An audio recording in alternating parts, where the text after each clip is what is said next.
ఎక్కువ స్థానాలు తీసేసుకొని ఎక్స్పెరిమెంట్ చేసే కంటే కూడా తక్కువ స్థానాలు తీసుకొని రాష్ట్ర ప్రజలకు ఉపయోగపడేలాగా ఈరోజు నేను చూస్తుంది కూడా రాష్ట్రాన్ని ముందు ఒక గాడిలో పెట్టడం, పార్టీ ప్రయోజనాలను దాటి వ్యక్తి ప్రయోజనాలను దాటి రాష్ట్ర ప్రయోజనాలను దృష్టిలో పెట్టుకొని 2014 నుంచి మనం నలుగుతూ ఉన్నాం. 2019కి ఈ అరాచక పాలన వల్ల ఇంకా నలిగిపోతూ ఉన్నాం. ఇలాంటి సమయంలో నేను చాలా నిర్మాణాత్మకంగా, చాలా బాధ్యతతోటి అన్నీ ఆలోచించి, చాలామంది పెద్దలు 45 స్థానాలు కావాలి, 70 స్థానాలు కావాలంటే ఒకటే చెప్పాను అందరికీ, 2019లో కనీసం నాకు ఒక 10 స్థానాలు ఉండుంటే ఈరోజు ఎక్కువ స్థానాలు తీసుకొని ఒక మంచి చక్కటి అవకాశం ఉండేది. అది కోల్పోయాం కాబట్టి ఈసారి తక్కువ స్థానాలతోటి 98% స్ట్రైకింగ్ రేట్ ఉండాలి. దాంట్లో భాగంగానే 24 స్థానాలు, 3 పార్లమెంట్లు ఫిక్స్ అయిపోయాం.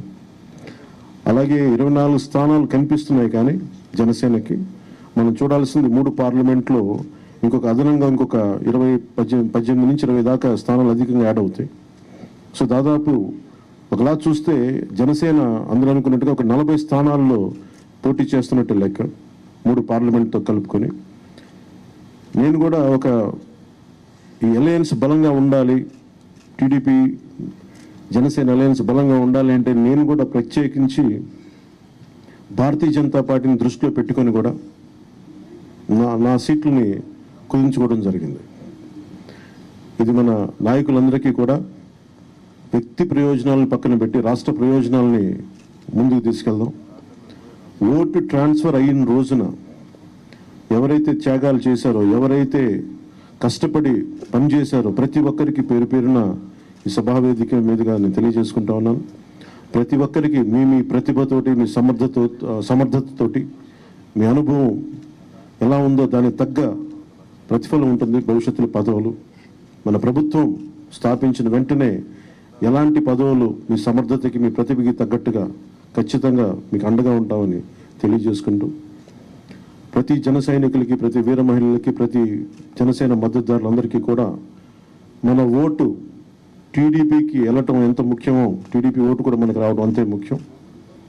జనసేన ఓటు ఖచ్చితంగా టీడీపీకి ట్రాన్స్ఫర్ అయితేనే ఈ రాష్ట్రం చాలా అద్భుతంగా ఉంటుంది.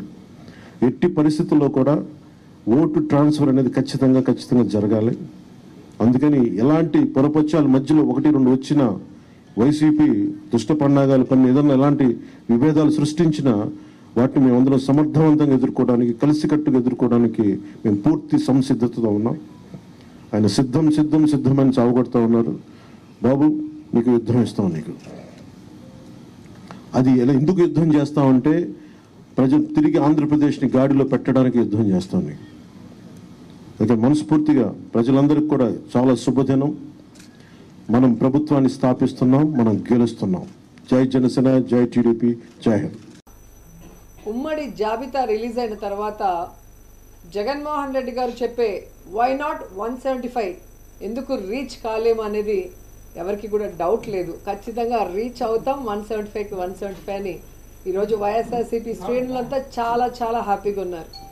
ఎప్పుడైనా ఒక పార్టీ జాబితా రిలీజ్ అయినప్పుడు ఆ పార్టీలో ఉన్న కార్యకర్తలు, నాయకులు సంబరాలు చేసుకుంటారు. అదేంటో కానీ టీడీపీ జనసేన జాబితా విడుదల చేసిన తర్వాత టీడీపీ జనసేన కార్యకర్తలు, నాయకులు ఏడుస్తుంటే వైఎస్ఆర్సీపీ కార్యకర్తలు, నాయకులు డబుల్ హ్యాపీగా సంబరాలు చేసుకుంటున్నారు. ఎందుకంటే ఈరోజు ఆ జాబితా చూశాక పవన్ కళ్యాణ్ అసలు ఎందుకు పార్టీ పెట్టాడు అని మాకే కాదు, ఈరోజు జనసేన కార్యకర్తలు, నాయకులకు కూడా అర్థం కావట్లేదు. ఎందుకంటే పవర్ షేరింగ్ అన్నాడు, సీట్ షేరింగ్ అన్నాడు, ఓట్ షేరింగ్ అన్నాడు, కానీ 1% కూడా సీట్లు తెచ్చుకోలేకపోయాడు ఈ పీకే పవర్ స్టార్ అనేది.